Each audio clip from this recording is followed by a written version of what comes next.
Hey y'all, figured I'd make a quick video real quick. Happy Monday. Happy Monday. So this is for my OCD people. And really it's any OCD because OCD works the same across the board. No matter what the theme is, it still works the same way. And so today I really want to talk about why you may still be stuck. And just get down to the nitty-gritty with you and be just really honest with you in a very loving way. Okay. So, OCD is like a manipulative narcissistic gaslighter, like a cult leader. It's like a tar baby. Okay? I'll give you an example. Like its whole goal, supposedly it thinks it's trying to protect you, but it's really like an obsessive, abusive boyfriend. Okay? So, I'm an RN. I have my license. You can look it up on the state board. You can look up my name, first and last name, find my license. Free, open to the public. Say I have a friend or somebody that I'm taking care of. They're like, I don't believe you're actually licensed. You're actually a licensed nurse. And I'm like, yeah, I am. That's real easy to prove. You can look it up. I have, we don't carry hard license anymore, which I have my old one, but it's still the same number. I could offer my license, or I could tell them where to look it up, and they refuse to look it up. They're just going to stick to the presumption you're not really a nurse. You're not really licensed. I don't believe it. And I don't know why this person, maybe they're a little cuckoo, maybe they're a little cuckoo, but I go, well, yes, I am licensed. And give them the receipts, and they just refuse. They don't care. They don't care because they are dedicated to the fact that they believe I am not actually licensed. And I don't know why they would think that. I'm not saying that I've done something horrible and all of a sudden they are accusing me. That this is like just a normal conversation. But a normal person would go, okay, and like move on. They would just go, all right, yeah, I'm not a nurse.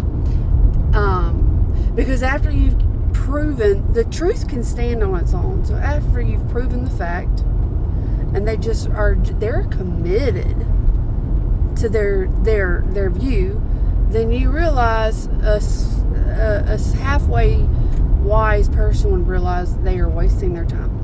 This is what it's like with OCD. Okay, OCD presents you with a problem. It presents you with something,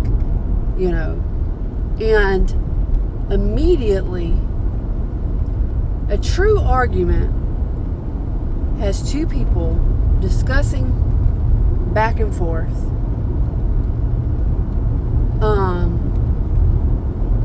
They're discussing back and forth these facts. But an argument with a child or someone who really doesn't have a leg to stand on, you can bring the receipts, but they're not open to hearing any other opinion or option but what they came. They're not open. It's not really truly a debate because you're not going to change your mind. So with the minute in what someone like that does, and this is real life. This is actually real life, how it can actually happen in real life. You go, well that's not true because you present a different perspective or whatever.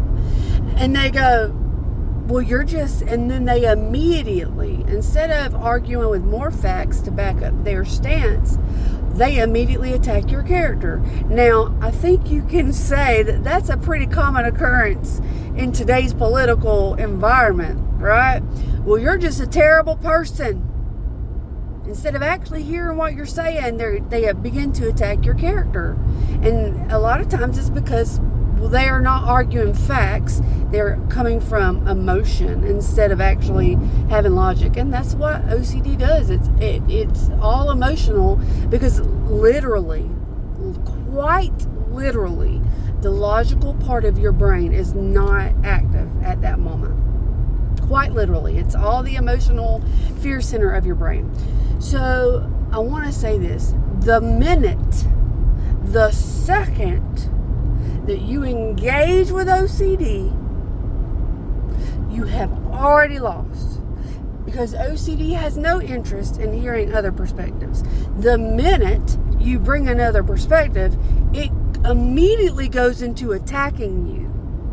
And because you're not in the space to argue logically, then you are already broke down mentally.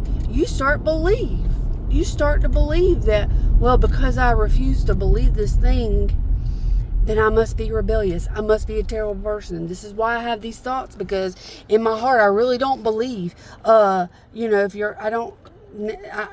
don't have experience with any other types of OCD other than spiritual, scrupulosity, religious. So, for instance,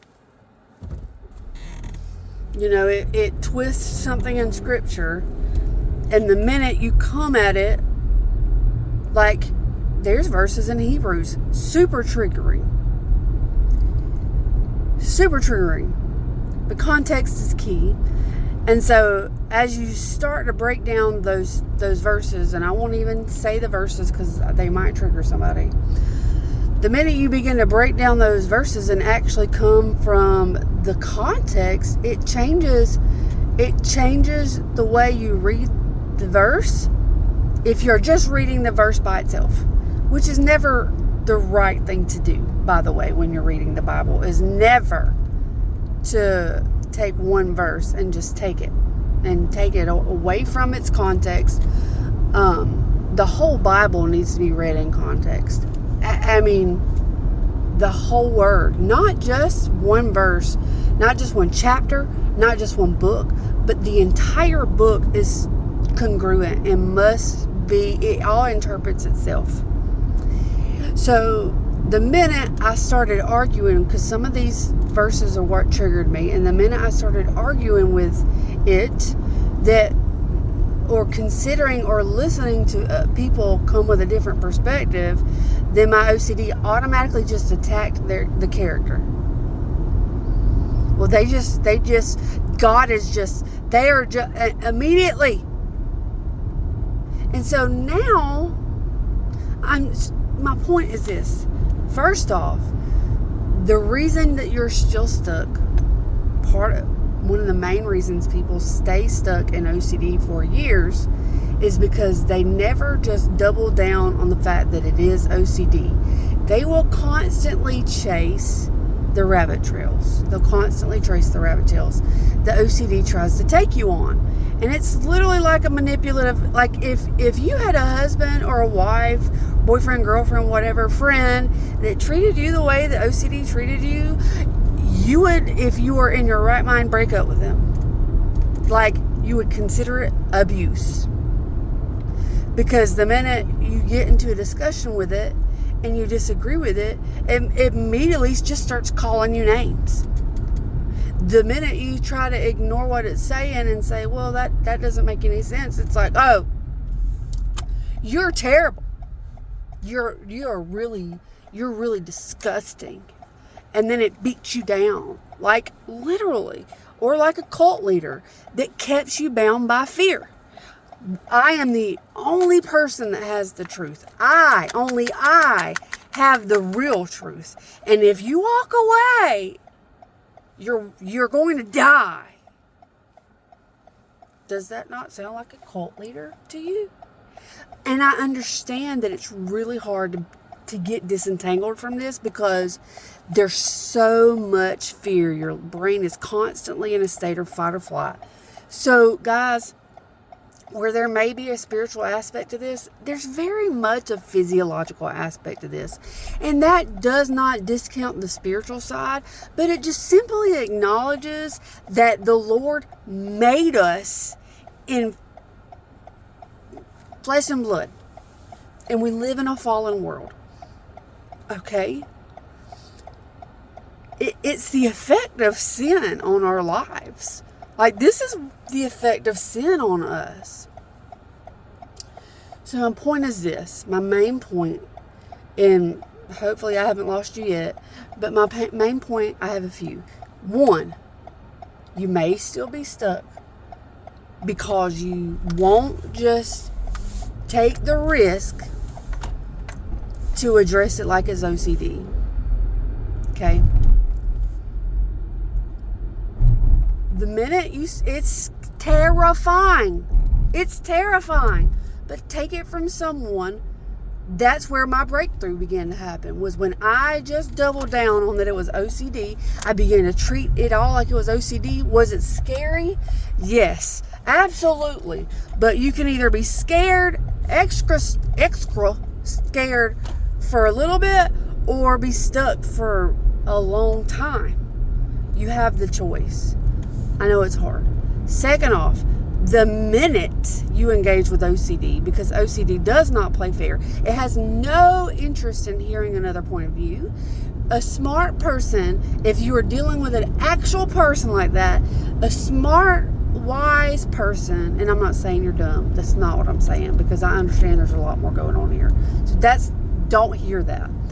But someone who is fully logical would go, arguing with you is a complete waste of time. Like, you are bound and determined to misunderstand me. You have no interest in actually hearing what I have to say. This is not a discussion worth having. I am not wasting time with you anymore. So OCD, the minute, and I mean the second that you engage with it, you've already lost. I'll try to be quick because I got a conference call coming up. When I was at Honey Lake, which was like I don't want to say mental institute, because a lot of people have a picture in their head about what a mental institute looks like, and it was nothing like that, I promise. But it was amazing. It was amazing, and one of the best things I ever did for myself, and it was it was amazing. But anyway, I remember sitting in class, that's a different time. I remember having this discussion in my head, and OCD was like, a lot of people can have purpose without God. A lot of people live a life of purpose without God. And I'm like, yeah, but no, not really, and I argued with logic. And then it came back with something else. And I was like, I'm getting flustered, and I'm like, why am I thinking this way? Why am I thinking this way? And then I argue with something else, and then it argues with something else. And that's when it hit me. And I really I credit it to the Lord. That's when it hit me. I was like, oh, I see what's going on here. This would just never end. This would never end. I would just keep arguing with this thing. And so that's how you know it's OCD. And I understand it's really hard and really scary to accept it's OCD, because what it's telling you is truly terrifying, because it's important to you.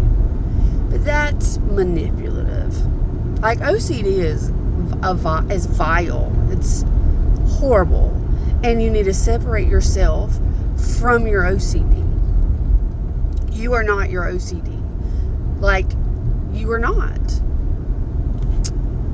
Anyway, I got to get on this conference call. I hope you understand what I'm saying with love. Again, it's like a tar baby. The minute you engage, you are stuck and you have lost. You have got to learn. You need to start learning and give yourself grace. You're used to responding. So if you respond, don't beat yourself up. Just recognize what you've done and go, oh, I responded, I shouldn't have. Okay? And you just stop. In that moment, that's when you quit. Oh, I responded to it again. Recognize the pattern and just go, I don't have to respond. And it might still yell at you.